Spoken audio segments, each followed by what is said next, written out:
Hey guys, welcome back to Build That House with me, Jim, episode 137. I'm glad you're back.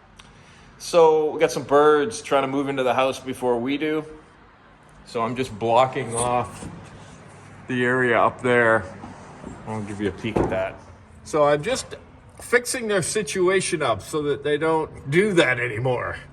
I'm just gonna block off these access areas with some wire mesh. And that'll do it. So, it's one thing about British Columbia. It gets dark at 4:30 in the winter. It's November the 19th, and yeah, dark.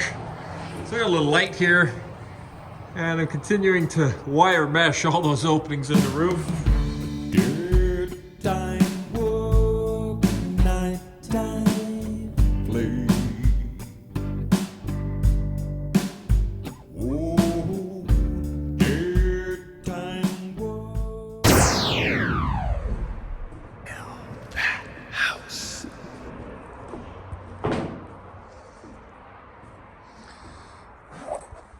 All right, it's time for me to clear out the main floor, get it dust and debris free to get ready for John, the natural gas fitter, to come and advise me. I kind of know how to do it from doing the basement, but we'll just go over it one more time and make sure that I understand exactly how the radiant floor heating pipes go in, a 1/2-inch PEX / oxy barrier pipe. So lots of just stuff sitting around, and bunch of wood here. I gotta move that. Whoa, there you go. Yeah, so that's what I'm doing. Yeah, more wood here that has to be moved. Just stuff everywhere, right? So we'll get all that into the basement and get this cleaned up. In the meantime, the district building inspector is coming over tomorrow to check the framing. And I'm hoping for the best there. So I cleaned up the house. Got this whole floor cleaned out, except this bit of plywood here. Everything else is completely emptied out. And a preliminary blowing down to get some of the bulk of the dust and whatnot out of here. And just waiting for the city building inspector to arrive and do a framing inspection. And like I said, probably sheathing and building wrap.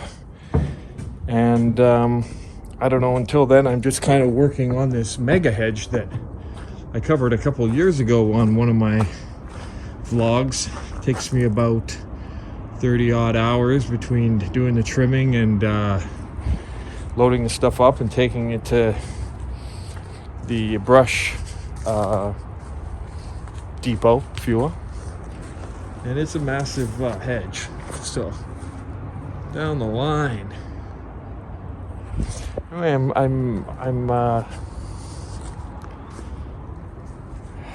don't know what's going to happen here with the inspection. Yeah, it's going to be okay, right? It'll be fine.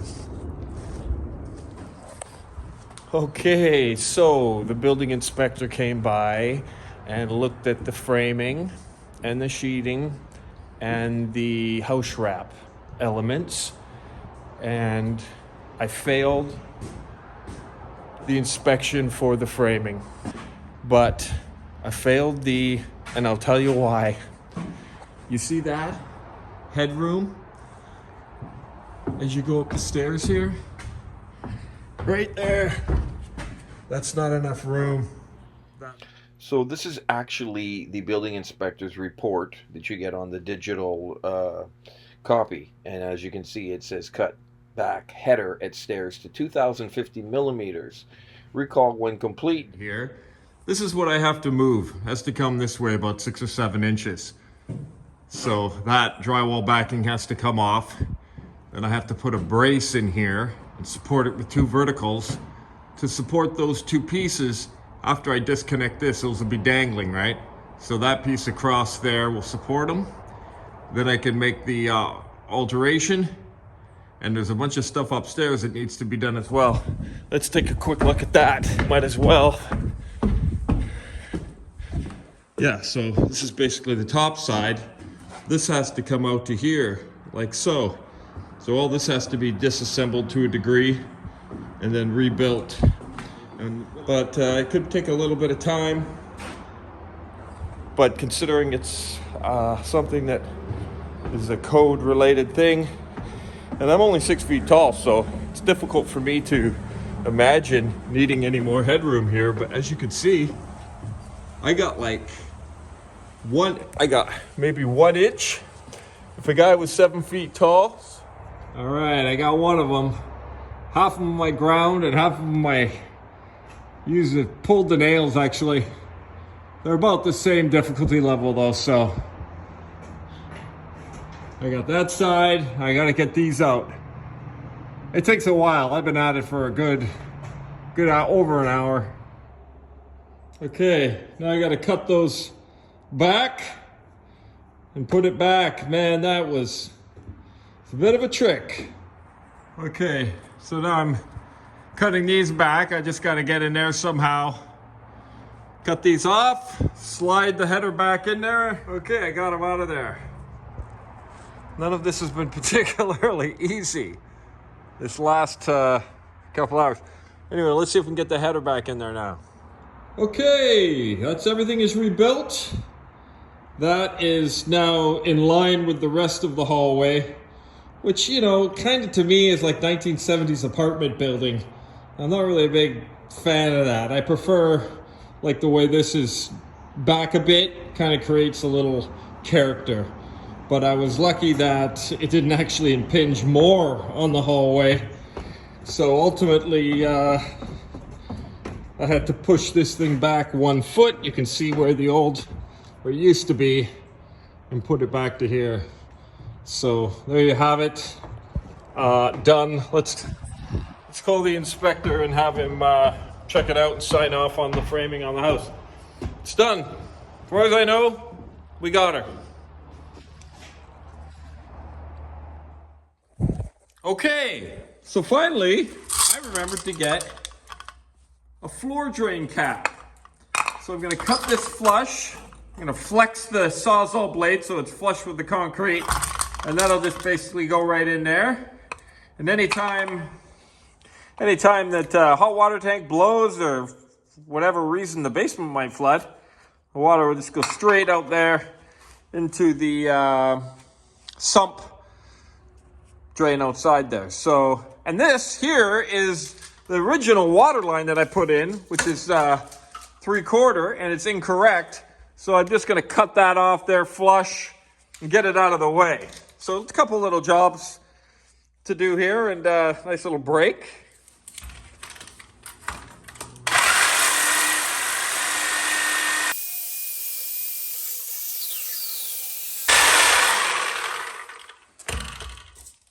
Not really that flush.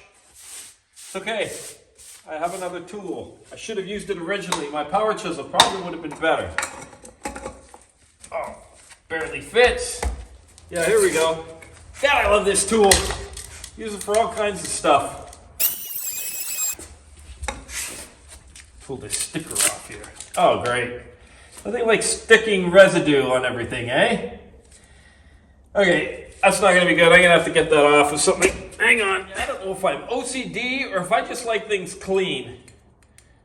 I can put that in there with the sticker. It would be on, a sticker would be on the floor for a long time.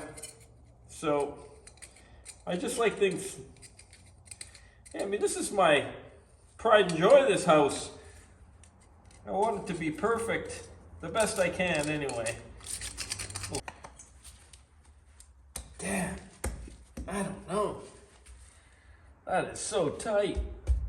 That ain't even gonna go in there. With that, I think I'll sand the outside of the plastic. Can you imagine? God, I don't know. Damn it. I don't like it.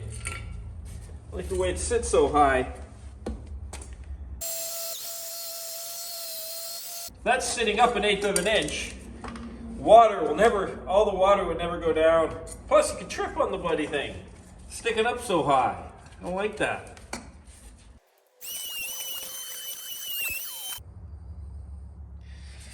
Okay, that's it, I guess.